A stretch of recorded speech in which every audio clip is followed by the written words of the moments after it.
माँ वाह बेटा वाह, दिल लगा चुड़ैल से तो परी भी क्या चीज है, ये कहावत चरितार्थ कर दी तुमने। एक से बढ़कर एक अच्छे रिश्ते ठुकरा कर तुमने उसे पसंद किया। याद रख, बिन सास वाले ससुराल में दामाद की कोई पूछ नहीं होती माँ।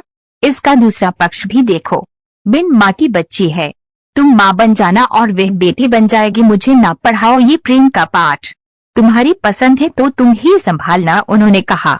समीर ने सोचा कि माँ यूं ही गुस्से में कह रही है, साथ रहते हुए नीरू के प्रति स्नेह जरूर उमड़ेगा। पंडित जी ने विवाह की तिथि निकाली और नियत समय पर सब संपन्न हो गया। नीरू भाई बहनों में सबसे छोटी थी। उसके पद फेरे तक बहनें रुकी, उसके बाद ना ही किसी ने बुलाया और ना ही वहगी। समीर के मुंह से उसके हंसते खेलते परिवार के इतनी चर्चाएं सुनी थी है कि विदाई पर एक बूंद आंसू ना गिरे थे।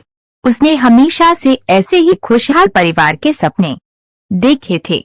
अब वही सपना सच होने जा रहा था, उसे अपना परिवार मिल रहा था, यह सोचकर बेहद प्रसन्न थी। बहुत जल्द आशा के विपरीत परिस्थितियां सामने आ गईं। समीर के सामने खुशनुमा माहौल रहता, पर उसके ऑफिस जाते ही एक एक पल काटना मुश्किल हो जाता। बस काम की बातें होती, सारी दोपहरी अकेली बैठे बिताती। एक कड़वाहट की दीवार थी जो सुभद्रा जी व नीरू के बीच बनी हुई थी। मुंह खुलती तो बस विरोध जताने के लिए, भले ही मुद्दे अलग अलग ही होते। कभी प्रेम विवाह की बुराइयां, तो कभी कुकिंग के तरीकों पर उपदेश, तो कभी मायके वालों की बेरुखी की चर्चा। मतलब साफ था कि इस रिश्ते को उन्होंने मन से स्वीकार न किया था। उसने एक दो बार समीर से इस बारे में कहा भी, पर वह टाल गया। वह भी क्या करता, इस शादी के लिए घर वालों को मनाने में ही उसकी सारी ऊर्जा निकल गई थी। दिन निकल रहे थे, पर दूरियां घटने का नाम नहीं ले रही थीं। मन में यही सब सोचती नीरू एक दिन सीढ़ियों से फिसल गई। दाहिने पैर में फ्रैक्चर हुआ था। डॉक्टरों ने 3 हफ्ते के लिए प्लास्टर चढ़ा दिया था। ऐसे में वह पूरी तरह से पराश्रित हो गई थी। ससुराल में काम करते हुए फिर भी वक्त गुजरता है, अब मरीज बनने के बाद उसे दिन पहाड़ से लगने लगे थे। ऊपर से जब तब रिश्तेदारों के फोन आते रहते।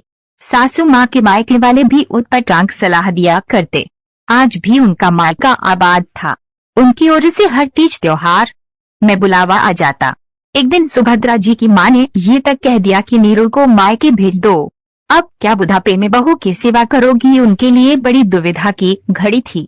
एक ओर जहाँ बहू के आने से गृहस्थी से छुट्टी मिलनी चाहिए थी, वहीं जिम्मेदारियां बढ़ गई थीं। उन्हें फैसला लेना था, अपना मायका या बहू का मायका। बहू की भोली सूरत आंखों में नाच गई। जब आज तक वह अपनी माँ से मिलने की ललक रखती है, तो भला नीरू के दिल पर क्या बीत रही होगी। दिल पसीज गया था। वह भी तो एक माँ है, उनकी बहू को माँ चाहिए, सास नहीं। आखिरकार उनके अंदर की सास को हराकर माँ की ममता जीत गई थी। अपनी माँ को फोन मिलाया और कहा कि ये मेरी बहू का मायका है, वह यहीं आराम करेगी।